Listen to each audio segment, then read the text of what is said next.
Hi everyone, this is Roddy again. Welcome to another episode of Wishing You Well. Today I'm here with my friend Karen. How's it? I'm so Yeah. excited to be here. Oh, I'm excited too. You guys are gonna freak out. And again, we don't prep our people we're interviewing with what they're gonna be asked. But I'm gonna start off with, well, one thing I gotta tell you guys. One of the reasons I wanted you guys to meet Karen is we've known each other now almost 30 years. Yeah, I would say that.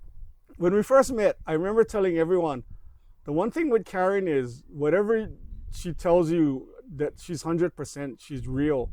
You get what you get with her. There's no false pretenses or anything.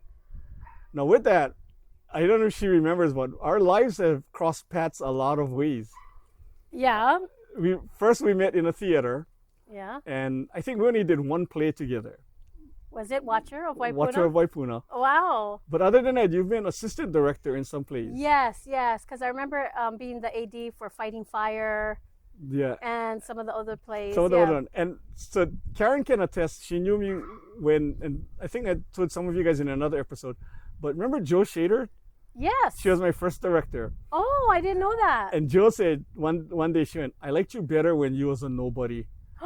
And To you? Yeah, and I go, what? She goes, when you were new, you were so genuine and likable. Oh my And God. now that you've had experience, you seem so full of yourself like others. I enjoyed you more.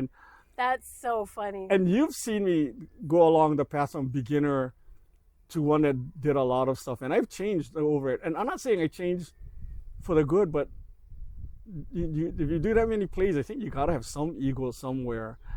But See, I don't see you like that. I never saw you like that. You were always grounded, always down to earth, always humble, and got along with everybody. except, don't forget now, you're the assistant director when I walked out of rehearsal and I said, tell the director, I'll be back if he has something for me to do. Don't ask me to come again and not call me the whole night. See, now you're bringing back some memories because I don't even remember that. But vaguely, I remember that. Okay, now I'm remembering. Yeah. The one thing I remember, you were talking to Amy once, and Amy was on another episode. And I'm not sure who told me the story, but one of you said, oh, I spoke to Rodney today. And the other person, I think it was you, who said, do you notice when you talk to Rodney, you feel good after? And when I heard that, I was like, what? And I think Amy said, yeah, Karen said that, and she's right. We do feel good whenever we talk to you. Wow.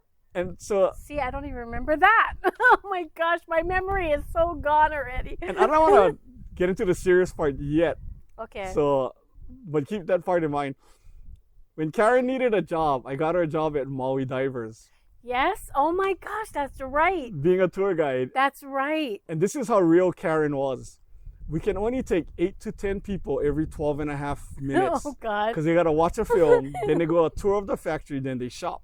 The main thing from any jewelry center is how much they shop. But we had to keep them busy. So when Karen would do the tours, the problem was getting tour guides to not speak too fast. They got to keep them occupied for the 10 minutes before they let them on the show floor. Karen would talk so long, it would back up all the tours. And she kept getting told, you have to speed it up. And she said, I don't want to rip them off. I feel like I'm ripping them off. It's a free tour. How do you rip them off a free tour? So some of us would stay on the side alleys when the tour is coming through, especially me and Mike Lee. And Karen would come by and we would sing, there she goes on a 3-hour tour. I was just gonna sing that. That's what Mike Lee used to sing all the time when I took people on tour. He's like, there she goes, 3-hour tour. But Yeah. that's her. That's the 100% her. Okay, wait, but I have a thing to say about that because you remember they used to give us bonuses, cash Yeah. bonuses, if our group like bought the most jewelry after the tour.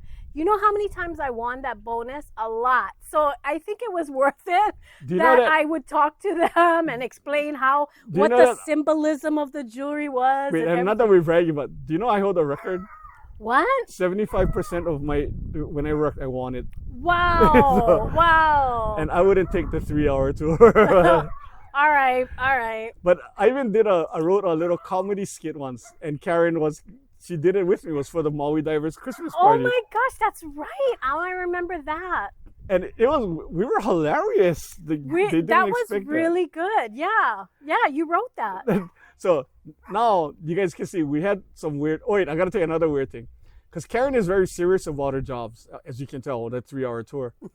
But you was with Planned Parenthood for a little while, I think, right? Kalipalama Health Kalipalama. Center. Yeah, doing sex education. And yeah. Karen would give me hundreds of condoms, bags full. I would. And- I was doing sex education. And I gotta brag to everybody, I used it all. Not me personally, but where I lived in a rough neighborhood, I would have the prostitutes sit on my car, because then nobody can steal my car when they're sitting on there. And when I would pull in, I would give them a handful of condoms and say, be safe. Oh, that's awesome, actually. So I used every single one you gave That's me. really Not cool. me used it, but I made sure I passed it out to all of them on the street. All right, that's awesome. That's awesome that we kept people safe. So that's Yeah. good. All right. So now here's the reason one of the reasons I asked you on. And we want people's honest opinion and catch them without getting a chance to get ready for it. Okay. Because you've known me that long and with quirky ways and with a lot of fun ways. You remember at Maui Divers we would go eat lunch? Oh, and yeah. go to that store Yeah, right across the street from Maui Divers. Tanabe's, I think. Yes, Tanabe's. And I would always buy spam musubi. We'd Yeah. always eat spam musubi. Oh my gosh, we have so many good memories. That's It was right. fun. Okay. Okay, so what did you think? And you're the only one, and everyone that's watched it, I've never asked anyone in any episode or in life this question before. Oh gosh, I'm nervous. What did you think when you heard that I had the 2 strokes? Oh wow. Okay. I was scared because like you said, I've known you for so long. So it's scary to hear that somebody that you know and that's dear to you, even though we don't necessarily talk every day or are close friends in recent years, but our history goes back so long. So it was very scary, like very scary to hear that. I mean, I prayed a lot, and I remember going to visit you in the hospital. Oh, yes. And Mario came, and that was really hopeful because you were doing so well in the hospital. So it was like, wow. And I got to tell you, thank God you're here. This is like a true miracle that you're here. And I'm so honored and blessed to be talking with you now because it really was scary. It was scary for people who love you and know you. And I'll finally admit to everyone, I was scared. Like I wasn't sure if I'd even live another day. No, that's so scary. I don't know how you have this strength about you that pulled you through. No, and what put me through was again family and friends, and the bees flying out. I know, yeah. But I'm glad. I was so happy when you came, and then you got to meet your old friend that was working at the hospital with me. Yes, that's right. I got to see a friend that was there from high school time. Yeah. But the other question. And meet your parents. Well, that's right. Yeah. Yeah. How do you think? I mean, obviously my life has changed now, but can it get back to like it can be exactly the same? Again, I've had to slow my life down. I've partied a lot, and I remember somebody said, "Oh, you go to a lot of parties," and Mike Lee said, "No, he doesn't. It seems that way. It's just that wherever he is, that's where the party is." That's so true. That is so true. Because this is what I remember about you the most, is that you always had a smile on your face. You did, and always does, and it's still the same. You always had a smile on your face, and you would always walk in with like a cup of coffee in your hand. Oh yeah, that's So right. that's what I remember. I remember him always walking through the door with a smile on his face and a cup of coffee in his hand. He always had a cup in his hand and a smile on his face. I thought it was coffee. I don't know what else. You didn't realize it was beer, did you? What was in that cup? But I thought it was coffee. But yeah, that's my biggest like image of you is walking in the door, walking through the theater doors with a cup of coffee, or even at Maui Divers, walking in with that smile on your face and that cup in your hand. Yeah. And you're gonna get a little opportunities after we're done with this segment. But so I want to end this now because we don't want anybody to have to watch for 20 minutes.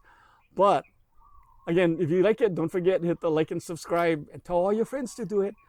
But at the end of every episode, I leave with a movie quote. Ooh. And I have one just for you. Oh, I'm excited. Okay.